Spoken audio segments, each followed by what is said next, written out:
Good morning, good afternoon, and good evening, judges. Do you know what this is? This is what's known as a weak signal. Imagine you're trying to protect your housing, your immigration status, or even your freedom, and the only thing stopping you from doing that is this. My name is Surya. I'm a senior at Centerville High School based in Fairfax County, Virginia, and today I'm addressing a policy problem called the digital divide. But this is a problem which legal scholars increasingly recognize as something way more serious, which is a structural barrier to legal rights and public services. As courts, schools, workplaces, and government agencies all move towards digital first or even digital only systems, they all assume people can reliably access the internet, troubleshoot technical problems easily, and use online platforms. According to federal and academic research, though, that assumption is false for large and identifiable groups. The result is now that access to justice, education, and essential benefits is now mediated by technology, turning digital access into a gatekeeper for rights themselves. And because digital systems are now becoming permanent, not temporary anymore, time is really of the essence to solve this issue. So, with that introduction out of the way, I'll put an agenda up and give you guys a little preview of how this presentation is going to go. I'm going to start off with some background and context about the issue, which is how digital inequities affect access to legal rights and public services. Then I'm going to go into who this issue is actually impacting.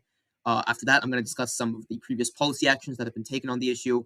Then I'm going to go into why they haven't been enough. Then I'm going to submit my policy proposal, and I'll end off with a quick conclusion. Okay, so research consistently shows that digital inequity has three interconnected dimensions, and the first is infrastructure. According to the Federal Communications Commission, as well as numerous broadband access studies, rural and low income communities are far less likely to have consistent, reliable, high speed home internet. Second, equipment. Studies summarized by Syracuse University's iSchool show that many households rely on outdated devices, share a single smartphone among family members, or even depend on public Wi Fi. Third, digital literacy and readiness. Peer reviewed research in the National Library of Medicine finds that older adults, primarily people with disabilities, individuals with less formal education, often struggle with complex digital tasks such as online form filling, video hearings, and security verifications. When courts and agencies design systems that are digital first or digital only, gaps in any one of these areas can effectively deny people access to justice, education, employment, or public benefits. Obviously, digital inequity does not affect everyone equally. According to studies from the Free Press and National Digital Equity Studies, nearly half of Americans without home access are people of color, which reflects income inequality and structural barriers such as credit checks and uneven broadband investment. And I can speak to this experience myself, as when I was growing up, my family didn't have home internet access. Now, rural residents of all races face infrastructure gaps, but studies showed that rural, low income, and minority communities are the most vulnerable to these access problems. And court focused research, including reports from the VA State Access to Justice Commission, shows that individuals without reliable internet access or devices are severely disadvantaged in virtual proceedings. People are having to participate in these proceedings in public Wi Fi locations where their audio is constantly cutting out, and privacy is genuinely impossible. Now, these barriers are especially acute for low income and black and brown litigants, who already face higher rates of disconnection and have even fewer options when it comes to technical assistance. So, I guess the $1 million question is, what have we been doing? Well, I should say $1 billion question, because the truth is, federal and state programs have been investing billions into broadband expansion and low income connectivity subsidies. Many schools and courts have been distributing devices, and many libraries and courthouses do offer public access terminals. I believe legally, the most important framework we've developed is the Digital Equity Act. Now, the Act defines digital equity as ensuring that all individuals have the tech capacity to contribute effectively to both society and the economy. It requires states to identify barriers facing covered populations and develop plans to close those gaps.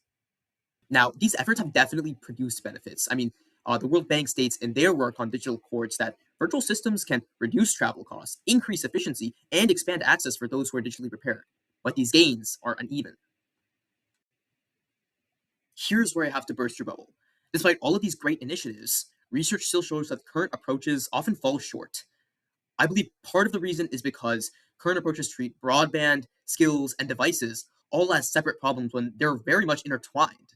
As court form scholars note, subsidized internet access is not going to help if a litigant lacks access to a functioning device or doesn't have the knowledge to properly navigate the platform.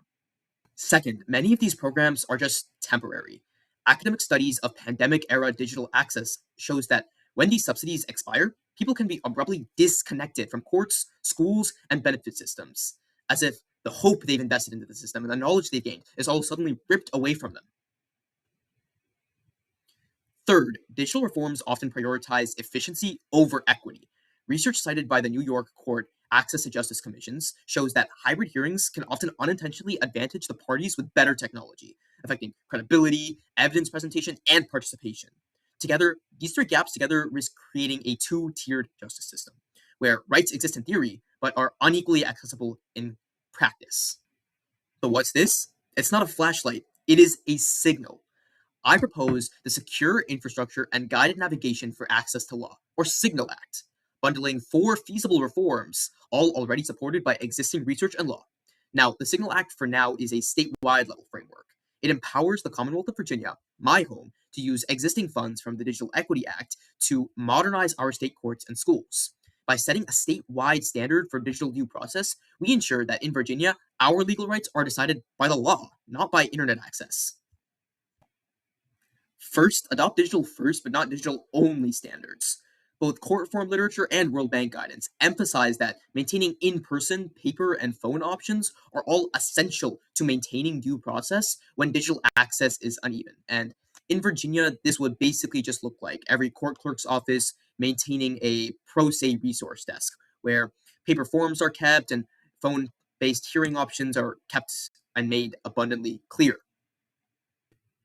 Second, fund digital or justice navigators in local courthouses, schools, community centers, and libraries. Research on access to justice programs shows that technical assistance, which is separate from legal assistance, dramatically improves the completion of online processes.